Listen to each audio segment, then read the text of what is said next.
नमस्कार, आप देख रहे हैं यूपी फास्ट 24 न्यूज और मैं हूं आपके साथ ज्योतिका। आइए रुक करते हैं खबर की ओर। बाढ़ में मसीहा बने सूर्यभान सिंह ने खोला खजाना, कहा जब तक बाढ़ का कहर तब तक बाढ़ पीड़ितों को कराएंगे भोजन। बाढ़ का ऐसा विकराल रूप शायद ही आपने कभी देखा होगा, जहां लोगों को रहने के लिए और खाने के लिए भी तरसना पड़ रहा है। खबर बलिया जनपद की है, जहां नवरंगा चक्की में भयावह बाढ़ आई है। गंगा का कहर जारी है। बाढ़ की प्रलय के बीच लोगों की जिंदगी नर्क बनी हुई है। इस बाढ़ की विनाश लीला में कुछ ऐसी तस्वीर सामने आई है जिसे देखने के बाद आप कहेंगे कि लोग जिंदा हैं या जिंदगी मौत से कम नहीं है। गांव के करीब 100 से अधिक लोग अपना घर छोड़ सुरक्षित स्थान पर चले गए हैं। कुछ लोग अपने रिश्तेदारों के यहाँ शरण लिए हैं, तो कुछ लोग गांव के बंधे पर रहने को मजबूर हैं। कोई अपने बच्चे को गोद में उठाए तो कोई अपने बूढ़े पिता को कंधे पर बिठाकर सुरक्षित स्थान की ओर भाग रहे हैं।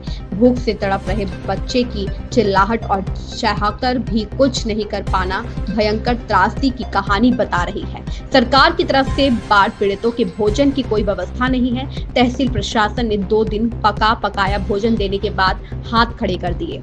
बाढ़ पीड़ितों की दर्द भरी दास्तां को समाज सेवी सूर्यभान सिंह ने सुना तो उन्होंने पीड़ितों के दोनों वक्त के भोजन कराने की बीड़ा उठाया। उन्होंने तत्काल राहत के लिए अपने प्रतिनिधि अरुण सिंह के द्वारा 50,000 रुपए नवरंगा के प्रधान के यहाँ भिजवाया और कम्युनिटी किचन शुरू कराई।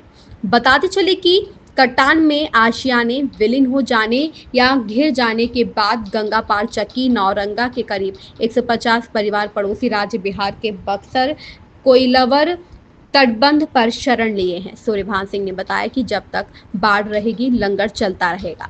पीड़ित अंजू, फुलमती, जितेंद्र आदि ने सूर्यभान सिंह का आभार जताया। ओम प्रकाश सिंह की रिपोर्ट। की गई थी, इसके बाद बंद किया गया। राशन मिला था, एक पैकेट मिला था राशन, जो कट रहे हैं या जो पलायन कर रहे हैं उसके लिए, और सभी लोग के लिए ही, सभी चक्की नवरंगा के लिए नहीं दिया गया था। जो ढह गए हैं, जो पलायन कर रहे हैं उसके लिए राशन 200 पैकेट आया था, दिया गया है जी। अब ये व्यवस्था हो गई है तो लोगों को बहुत बहुत खुशी है कि सूर्यभान सिंह ने दोनों टाइम खिलाने के लिए ऐलान किया है कि जब तक बाढ़ रहेगी तब तक हम खिलाएंगे। इसके लिए पूरे ग्राम सभा की ओर से उनको धन्यवाद दिया जाए। धन्यवाद जी। क्या नाम है आपका? मैं रविंदर पांडे जी, ग्राम सभा नवरंगा जी। यहाँ पर ये कौन सी जगह है? ये चक्की नवरंगा भगवानपुर है। अच्छा, क्या स्थिति है यहाँ की? यहाँ पर बहुत बृहद स्थिति है। यहाँ पर गंगा का कटान इतना तेजी से हो रहा है कि यहाँ के सारे लोग अपने घर छोड़ करके, घर का सारा सामान निकाल करके बंधे पर जा करके और पलायन कर रहे हैं। यहाँ गंगा माँ इतना रौद्र पकड़ी हुई है, यहाँ के सारे लोग की क्या स्थिति है वो तो आप भी देख रहे हैं और भगवान माफ़ करेंगे।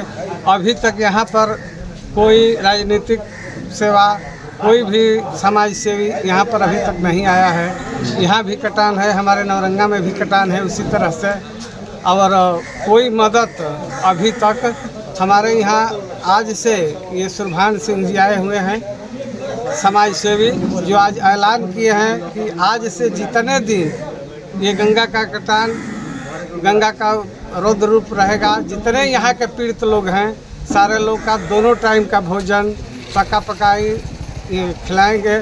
इसके बाद और भी सहयोग करने के लिए इन्होंने कहा है। इसके लिए हम अपने तरफ से, अपने ग्राम सभा के तरफ से बाबू सूर्यभान जी को हार्दिक बधाई और धन्यवाद देता हूँ जी। और ये बताइए कि यहाँ पर जो कटान हो रहे हैं जी, उसकी स्थिति क्या है? स्थिति बहुत भयावह है। हाँ, तो क्या ये कटान रोकने के लिए सरकार की तरफ से कुछ व्यवस्था की जा रही है, या अभी कटान की स्थिति क्या है? कितने घर गिरे हैं अब तक? अभी तक चक्की नवरंगा में करीब 20-25 घर गिर गए हैं और रोकने का कोई सुविधा नहीं है जी। कोई भी आ रहे हैं, जैसे डीएम साहब हमारे यहाँ आए हुए थे, तो जब तक बाढ़ के पहले से कोई व्यवस्था नहीं होगी तो इस समय कोई भी व्यवस्था यहाँ काम नहीं करेगी। ऐसे में क्या लग रहा है आपको? अवश्य में तो हम लोग को लग रहा है कि अब इसी साल गंगा यहाँ के गांव को पूरे अपने गोद में ले लेगी और यहाँ से सारे लोग को गांव छोड़ करके जाना पड़ेगा। जी, तो आप लोगों ने किसी अधिकारियों से या किसी से बात किया इस संबंध में कि यहाँ कटान हो रहा है, इसके लिए क्या किया जा रहा है? जी, यहाँ पर हम लोग बात किए थे, डीएम साहब आए हुए भी थे, लेकिन वो सांत्वना दे करके चले गए। क्या हुआ, थोड़ा झांकियों की गिर रहा है, तो ये झांकी से थोड़ी दरियाव आजकल बंद होने वाला है। जी, तो यहाँ गांव के लोग कैसे कहाँ क्या कर रहे हैं? यहाँ जो लोगों का मकान है वो क्या कर रहे हैं? वो अपना अपना सामान निकाल रहे हैं, कोई अपना इधर उधर रिश्तेदारी में जा रहे हैं, कोई कहीं पर, सारे लोग पलायन करने में लगे हुए हैं। अच्छा, यहाँ दूसरा जनता, सरकार जब विफल है तो यहाँ की जनता क्या करेगी? अच्छा, ठीक है सर। इस खबर में बस इतना ही। बने रहिए यूपी फास्ट 24 न्यूज के साथ।